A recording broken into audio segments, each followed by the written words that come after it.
Então, hoje, dando continuidade ao nosso podcast, a nossa temporada, a nossa nova temporada com os podcasts falando sobre reprodução humana. E a nossa colaboradora hoje, nós pedimos a gentileza da doutora Thais. Muito obrigado da senhora estar aqui com a gente. Eu sei do tempo da senhora, dos compromissos da senhora. A doutora Thais, vou contar um segredinho para vocês. Ela tem gêmeos, viu? Então ela corre cedo, à tarde, à noite, e ela pegou esse tempo dela precioso para ajudar que os seus pacientes, os nossos pacientes e os pacientes, todas as tentantes que existem no mundo e quem estiver ouvindo. Então é um prazer estar com você aqui novamente, falando um pouquinho mais sobre a parte de reprodução. E parece que a senhora me contou aqui, antes de a gente começar, a senhora contou para mim que teve um paciente essa semana, um paciente oncológico, que parece que ia guardar os óvulos, porque ele estava tendo um problema, né? E eu queria que a senhora falasse um pouquinho sobre preservação de fertilidade. Como é que foi essa história dessa paciente? Ela já tinha sofrido cirurgia, ela ia fazer cirurgia. Conta um pouquinho para nós da sua experiência em preservação da fertilidade. Obrigada, doutor Fernando. Obrigada novamente pelo convite, tá? É sempre um prazer estar aqui. Entre um compromisso e outro, aqui é um assunto muito gostoso de se falar, né? Uhum. E falando um pouquinho sobre preservação da fertilidade, é uma coisa muito corriqueira hoje no consultório, né? Então, muitas pacientes têm vindo nos procurar para fazer preservação da fertilidade. E a gente realmente tem várias indicações de preservação, né? Então, nesse caso que o senhor está comentando, era uma paciente que foi, né, uma paciente jovem, que teve um diagnóstico de câncer, um câncer de útero. E a gente sabe hoje em dia que os tratamentos, né, os tratamentos oncológicos com quimioterapia, radioterapia, podem levar à infertilidade. Essa paciente nunca tinha tido, né, não teve filho ainda, e ela veio nos procurar para fazer uma preservação de fertilidade e a indicação veio do próprio oncologista dela. Então, o que a gente vê também hoje em dia é um movimento maior dos outros médicos, dos outros especialistas, estarem encaminhando as pacientes para a gente tentar fazer um tratamento de preservação antes mesmo dela iniciar o tratamento oncológico. Porque antigamente a gente percebia uma resistência maior, né, em relação a esse encaminhamento. Mas essa paciente, ela foi super bem orientada, graças a Deus, e ela veio nos procurar porque ela precisava fazer a preservação de fertilidade e o tratamento dela já está previsto o início da quimioterapia para o mês que vem. Então, essas pacientes, elas chegam no consultório e realmente a gente não pode perder tempo com elas. Então, elas fazem a consulta, a gente já faz a solicitação dos exames, mas a gente já inicia o tratamento, né? E o tratamento, geralmente, a parte de estimulação ovariana, ele demora mais ou menos cerca de 10 dias de estimulação. A gente faz a coleta uns 2 dias depois da última medicação. Então, a paciente geralmente demora uns 12, 14 dias para fazer essa coleta, o que dá tempo hábil antes dela iniciar o tratamento de quimioterapia. E se der tempo, a gente ainda emenda e faz mais um novo ciclo de coleta para fazer um acúmulo maior de óvulos, com a intenção de melhorar as taxas de sucesso no futuro. Então, as indicações oncológicas, elas vêm crescendo, mas a gente também tem outras indicações que a gente vem percebendo que também várias pacientes estão se conscientizando hoje em dia e estão vindo nos procurar, não só nos tratamentos oncológicos, mas na preservação da fertilidade dentro de outras cirurgias pélvicas. Então, pacientes que são diagnosticadas com endometriose, miomas, e elas precisam fazer algum tratamento cirúrgico, o cirurgião também encaminha, faz um encaminhamento para o especialista, para elas poderem estar preservando a fertilidade antes mesmo delas serem submetidas à cirurgia, porque muitas vezes a cirurgia indicada pode diminuir a reserva ovariana e comprometer a fertilidade dessa mulher no futuro. E a preservação social, a senhora está tendo muito ou não? Sim, também. A gente percebeu logo depois da pandemia, eu tive um aumento no consultório de pacientes vindo procurar para fazer um congelamento social da fertilidade. O que é o congelamento social? São pacientes que elas decidiram adiar a maternidade por alguma questão pessoal. A maioria delas por uma questão de carreira ou porque ainda não encontraram o parceiro ideal. Então, elas não desejam ser mães no momento, mas elas querem ser mães futuramente. Então, elas vêm nos procurar para poder fazer um check-up da fertilidade e poder fazer essa preservação para quando elas chegarem no futuro, elas encontrarem menor dificuldade para conseguir engravidar. A gente percebe, né? Eu já tive alguns casos, nós tivemos 2 empresas agora recente, né, que pagou todo o tratamento para 2 funcionárias deles, para que a pessoa não parasse de trabalhar, guardasse seus óvulos. Então, antes eu via só isso em revista, já até vi uma vez numa revista, eu não sei se é o Facebook ou alguma empresa que pagou para a sua funcionária para que ela guardasse os óvulos dela. E agora eu passei pela experiência de, acho que 2 empresas que pagou para a funcionária fazer o congelamento dos óvulos para que eles não perdessem a funcionária naquele momento. Então, eu acho que é uma coisa que está evoluindo muito rápido, né? E está ficando assim cada vez mais frequente nos nossos consultórios, né? O que a gente deixa de grande dica aí também para essa preservação de fertilidade, mas fica um negócio de atenção para as mulheres, solicitar para o seu ginecologista, porque nós às vezes perdemos muito tempo.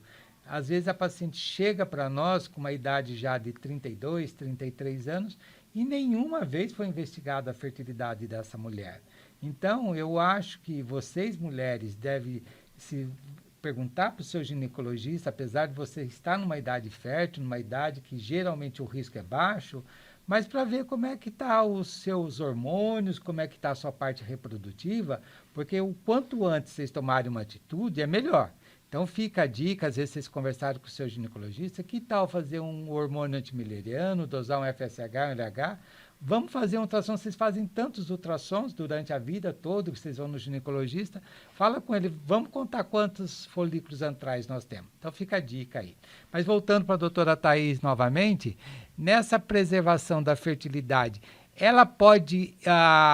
qual o receio dessa família que tem uma filha ou tem ou o marido tem uma esposa com câncer e ele fica preocupado em atrasar esse tratamento porque vai guardar esses óvulos? O que a senhora sente no seu dia a dia? Como que é a sua relação com essa situação de oncologia e câncer, preservação e ser pai e ser mãe pós-câncer? Na verdade, a gente sempre, geralmente eu costumo conversar junto com o oncologista exatamente para não postergar o tratamento da paciente, para não causar nenhum prejuízo para a paciente em relação ao tratamento. Então, a gente faz o tratamento da preservação visando preservar a fertilidade, mas sem postergar o tratamento de quimioterapia, ou se tiver que postergar um pouquinho, que seja de uma maneira que não cause nenhum risco para a paciente. Então, primeiro eu alinho tudo isso com o oncologista e eu faço um planejamento para a paciente, porque nesse momento, na verdade, o mais importante é a vida da paciente, né? E a preservação vai vir como um tratamento um pouco mais eletivo. Então, esse tratamento eletivo não pode prejudicar um tratamento que vai ser super importante para a vida da paciente. Então, a gente podendo fazer esse alinhamento e eu tendo um tempo aí de 14 dias para fazer essa preservação, geralmente é um tempo suficiente, ou se ele me der um pouco mais de tempo, eu ainda consigo fazer 2 ciclos, se ele me der um mês, porque muitas vezes a paciente, ela entra com a solicitação da químio, às vezes ela tem que ainda fazer alguns outros exames, fazer algumas outras coletas, ainda fazer algumas programações, e durante esse processo, que ela ainda não iniciou a químio, a gente já consegue agir. Só que por isso que é super importante a paciente ser encaminhada assim que diagnosticada, para a gente ter um tempo hábil para conseguir fazer todo o tratamento sem postergar o tratamento mais importante dela, que é o tratamento do câncer. Eu acho que é isso mesmo. Tudo isso que a senhora falou é uma grande verdade, é o que a gente enfrenta no nosso no nosso dia a dia do consultório, né? E dentro da possibilidade, né, que a senhora falou também, se der tempo a gente fazer 2 estímulos, né? Porque quanto mais óvulos a gente puder coletar, a gente aumenta a chance dessa mulher ou desse homem no futuro ser pai e ser mãe, né? O que eu observo também, não sei se a senhora observa isso também, os pacientes que têm alguma comorbidade, e a gente sabe que às vezes essa comorbidade não é assim, a pessoa tem, por exemplo, um diabetes, tá? Ele tem uma doença, já uma comorbidade anterior. A nossa expectativa, como trabalhando na área da reprodução humana, eu observo no meu dia a dia, às vezes, quando eu vou coletar os óvulos, geralmente uma paciente oncológica, ela tem 10 folículos, espera fazer uma coleta de 10 óvulos, geralmente eu vou obter 6, então parece que porque eu queria deixar assim o meu pensamento, discutir com a senhora, ver o que a senhora acha, ver, assim, às vezes essa comorbidade, a gente tem uma expectativa de ter um grande número de óvulos e às vezes a comorbidade interfere nessa quantidade, nessa reserva ovariana. Por isso que às vezes a gente precisa colher 2, 3 vezes se houver tempo, né? Não sei o que a senhora observa nisso, a senhora acha que mantém o mesmo número, a senhora acha que diminui, qual a sua experiência que a senhora observa para a gente aprender um pouquinho mais com a senhora aqui? Não, as comorbidades, né, as doenças da paciente, com certeza elas vão influenciar na reserva daquela paciente. Então, mas o que mais influencia, sem sombra de dúvida, é a idade da paciente.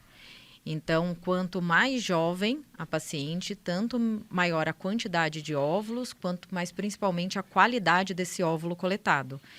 E por isso que muitas vezes também a gente precisa fazer a repetição do tratamento, porque às vezes ela já está numa idade um pouquinho mais avançada, né? Então, hoje a gente não fala em idade máxima de congelamento de óvulos. A paciente pode vir congelar óvulos à idade que, qualquer idade, ela pode vir congelar óvulos, né?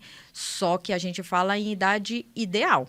Então, a gente fala que, idealmente, o melhor é ela vir congelar antes dos 35 anos, porque a qualidade desse óvulo e a quantidade de óvulos que a gente consegue coletar é maior e a qualidade melhor. É isso que a gente observa, né? Quanto antes elas puderem guardar, é melhor, né? Mas é aquilo que você falou também. Às vezes chega as pacientes lá para nós todos, né? E às vezes tem 40 anos, ela quer guardar porque ela ainda não teve o seu relacionamento, não tem seu parceiro, tudo. Nós respeitamos isso que o paciente deseja, mas nós sabemos que, assim, é melhor guardar com 40 do que com 41. Mas é aquilo que a senhora falou. O ideal é menos de 35 anos, a gente vai ter um sucesso maior, uma qualidade de óvulo melhor. É assim, é uma observação, acho que nossa também, né? Então, assim, a preservação dentro das possibilidades, hoje em dia, que a gente brinca, né? Um homem de 80 consegue engravidar uma menina de 18, mas uma mulher de 80, infelizmente, não consegue ter seu bebê. Pelo menos por enquanto. A medicina caminha tanto, né? Mas ainda a gente sabe disso. Então, o tempo da mulher, infelizmente, é mais curto, né? Então, a gente sempre está colocando um dos pilares mais importantes na reprodução humana é a idade, né? Ah, sim, porque hoje, na verdade, o que a gente encontra é que as mulheres elas estão engravidando mais tardiamente. Então, a idade social da mulher não acompanha a idade biológica, né, da mulher. A mulher, na época da minha avó, da minha mãe, elas engravidavam mais próximo aos 20 anos, 24 anos. E hoje em dia, as mulheres estão engravidando mais depois dos 35 anos.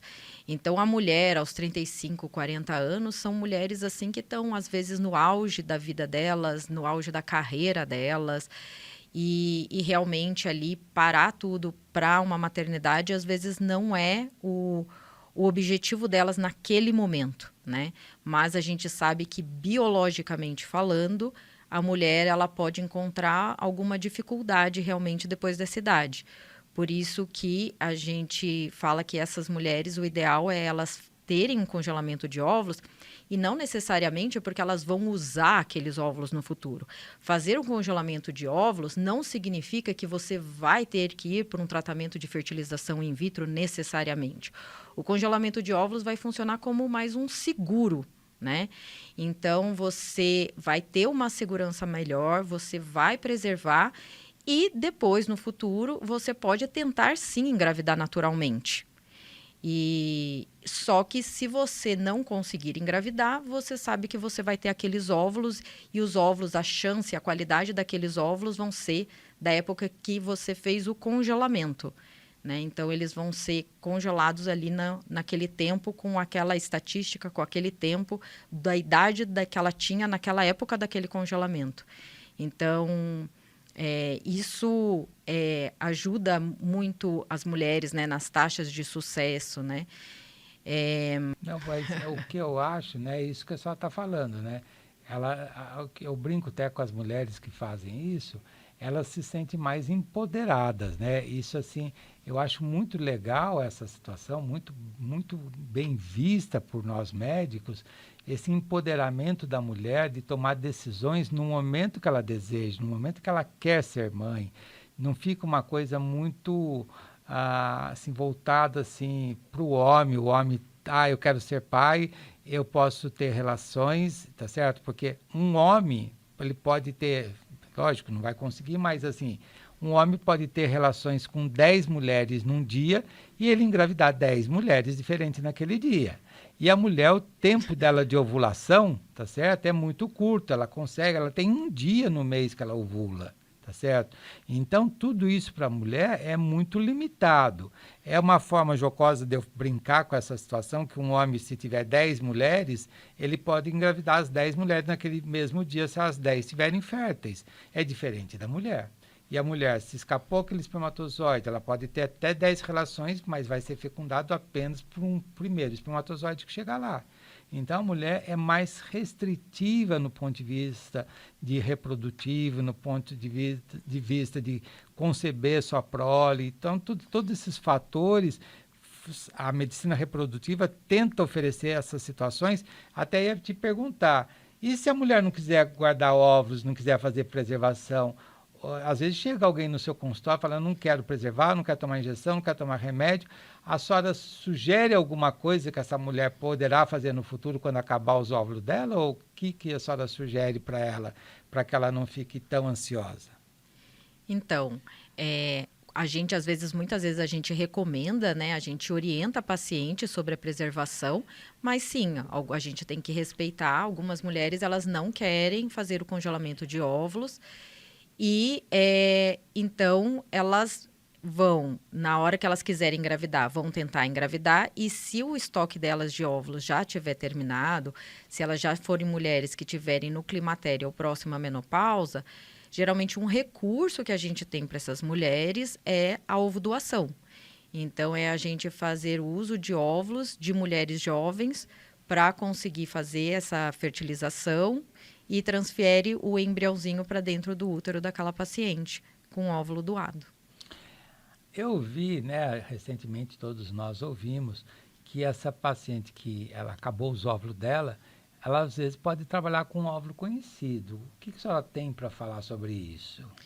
Hoje em dia a gente teve uma mudança, né, na lei, porque antes a ovodoação tinha que ser anônima.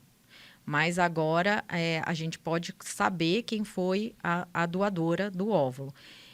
Eu ainda recomendo para as minhas pacientes, eu prefiro ainda a doação anônima do que a doação para não ter interferências em relação a você saber, né, que é o seu óvulo que está lá, alguém da família. Então, eu prefiro ainda a doação anônima, mas hoje em dia já é possível você fazer doação de pacientes conhecidas. Já é uma nova abertura que a legislação brasileira tem, né? Que se a gente se deparar com a legislação mundial, cada país com a sua cultura, com a sua parte judicial, a sua judicialização. Aqui no Brasil, apesar de todas as limitações que nós temos, mas eu acho que a política da parte reprodutiva, ela abriu muito as portas, né? Hoje, assim, a gente sabe que o pai pode doar sêmen para o filho, o pai passa a ser o avô social, o pai biológico, então toda essa pluralidade familiar hoje existe, né? Mas isso vai ficar para um próximo assunto, que ele é bem extenso também. Né? Eu queria ver com a senhora, doutora Thais, qual é a mensagem que a senhora deixa para essas tentantes, para essas pacientes que precisam fazer a sua preservação da fertilidade? O que a senhora sugere para elas como uma mensagem única? Ó, eu sempre falo para as pacientes que elas não vão se arrepender de terem feito a preservação da fertilidade. Elas não necessariamente vão usar esses óvulos no futuro, mas dificilmente elas vão se arrepender de terem feito a preservação. Agora, se elas não tiverem feito a preservação e chegarem numa idade mais avançada e não conseguirem engravidar, quase certeza que elas vão se arrepender de não terem feito. Então, eu acho que essa é a mensagem que eu quero deixar. Assim, colocando isso tudo que você falou, a mensagem que eu deixo é que não perca a esperança, que pode ser pai, pode ser mãe, após qualquer situação na sua vida. Então, a esperança da maternidade constituir sua família, eu acho que a palavra, no meu ponto de vista, é a mais cheia que eu transmito para o meu paciente quando eu encerro uma consulta, para ele nunca perder a esperança, né? Então, quero agradecer novamente para vocês, mais um podcast nosso no ar.